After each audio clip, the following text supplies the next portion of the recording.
Hello दोस्तों, मैं हूं जितेंद्र। आप देख रहे हैं दामुद्रांक। 10 दिन तक चांद से जुड़े रहस्य सुलझाने की कोशिश के बाद आखिर हमारा प्रज्ञान रोवर गहरी नींद में सो गया। चांद पर अब तक लंबी रात और -200 डिग्री सेल्सियस तापमान से प्रज्ञान रोवर और विक्रम लैंडर का काम मुमकिन नहीं है। लेकिन स्लीप मोड में जाने से पहले प्रज्ञान रोवर और लैंडर ने कई ऐसी जानकारी हमें दे दी है। शिव शक्ति पॉइंट पर रोवर और लैंडर दोनों के बीच 100 मीटर का फासला है। प्रज्ञान रोवर पर लगे 2 पेलोड्स APX और LIBS बंद कर दिए गए हैं। इन पेलोड ने जो डाटा जमा किया था वो लैंडर के जरिए हम तक पहुंच गया है। एक और जहां भारत का चंद्रयान मिशन पूरा हुआ, वहीं भारत एक और मिशन शुरू हो गया जिसको दुनिया ने हैरत के साथ देखा। और भारत आदित्य L1 स्पेसक्राफ्ट सूर्य और पृथ्वी के बीच मौजूद L1 पॉइंट के 125 दिन तक लंबे सफर के लिए निकल पड़ा। 14 जुलाई को भारत ने अपना मिशन चंद्रयान 3 लॉन्च किया था। 40 दिन तक सफर पूरा करने के बाद 23 अगस्त को चंद्रयान चांद के साउथ पोल पर उतरा और भारत का एक झटके में उन विकसित देशों की कतार में शुमार हो गया जिन्होंने चांद पर अपने मिशन उतारने में कामयाबी हासिल की थी। 10 दिन तक सटीक तरीके से जानकारी जुटाने के बाद प्रज्ञान रोवर ने अपना काम पूरा कर लिया। इसे अब चांद के साउथ पोल पर सुरक्षित तरीके से पार्क कर दिया गया, या यूं कहें कि अब वे ये चांद पर चैन की नींद सोएंगे।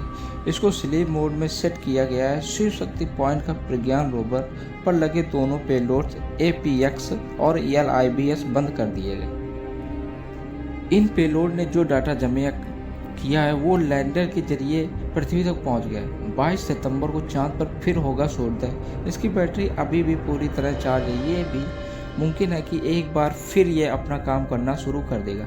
ऐसा इसलिए क्योंकि रोवर को इस एंगल पर रखा गया है कि 22 सितंबर को जब चांद पर सूर्योदय हो, सूरज की किरणें इसके सौर पैनल पर पड़े। ऐसा हुआ तो फिर यह काम कर सकता है। सूरज की रोशनी से हमारे रोवर और लैंडर पावर जनरेट कर सकते हैं, जो इनके उपकरणों के लिए जरूरी है। पावर के बिना इनमें लगे वैज्ञानिक उपकरण खराब हो सकते हैं। जिस शिव शक्ति पॉइंट पर लैंडर उतरा था उससे चलकर प्रज्ञान रोवर ने 100 मीटर का फासला तय किया। इसरो ने वो तस्वीर भी जारी की जिसमें चांद की सतह पर प्रज्ञान रोवर और लैंडर की ताज़ा लोकेशन दिख रही है। रोवर ने यह दूरी 10 दिन में तय की। इसकी चलने की रफ्तार 1 सेंटीमीटर प्रति सेकेंड की थी। प्रज्ञान रोवर विक्रम लैंडर ने इन 14 दिनों में चांद पर क्या किया और क्या जानकारी जुटाई। 10 दिन में रोवर और लैंडर ने 5 अहम प्रयोग किए और परीक्षण किए, ऐसे तथ्य पता किए कि जो अब तक मालूम नहीं है। इस दौरान चांद पर केमिकल मिश्रण, मिट्टी के प्रकार और तापमान में बदलाव को पैटर्न पर यह जानकारी जमा की गई। सबसे अहम यह है कि चांद पर भी भूकंप आते हैं। विक्रम लैंडर एक पेलोड ने चंद्रमा पर आए भूकंप की रिकॉर्ड किया जो वहां के 26 अगस्त को आया था। चांद के साउथ पोल पर sulphur, aluminium, calcium, iron, chromium, titanium की मौजूदगी का भी पता चला। चांद के साउथ पोल पर प्लाज्मा की खोज है जो कम घना है। इसी की तरह डिग्री तापमान चांद की सतह को अलग अलग गहराई पर तापमान में फर्क है।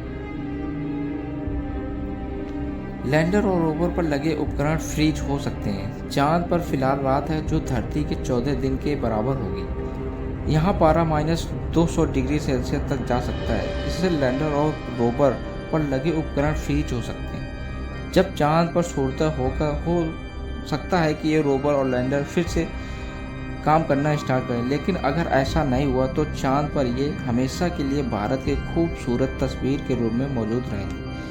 एक और जहां भारत का चंद्रयान मिशन पूरा हुआ, वहीं भारत एक और ऐसा मिशन शुरू हो गया जिसको दुनिया की हैरत के साथ देखा जा रहा है। आदित्य L1 स्पेसक्राफ्ट सूर्य और पृथ्वी के बीच मौजूद L1 पॉइंट के 125 दिन लंबे सफर के लिए निकल पड़ा। अब तक यह आदित्य L1 का सफर पूरी तरह सटीक है। भारत का आदित्य L1 स्थिर हो गया, सूरज की एक सटीकता स्टडी करेगा। आदित्य L1 15 लाख किलोमीटर के फासले पर उस पॉइंट पर जाकर स्थिर हो जाएगा जहां सूरज और पृथ्वी का गुरुत्वाकर्षण बल बैलेंस रहेगा। यानी ना इसको सूरज अपनी ओर खींच पाएगा और ना ही धरती इसको। L1 पॉइंट कहा जाता है। इस पॉइंट पर पहुंचने के बाद आदित्य L1 डेटा भेजना शुरू कर देगा।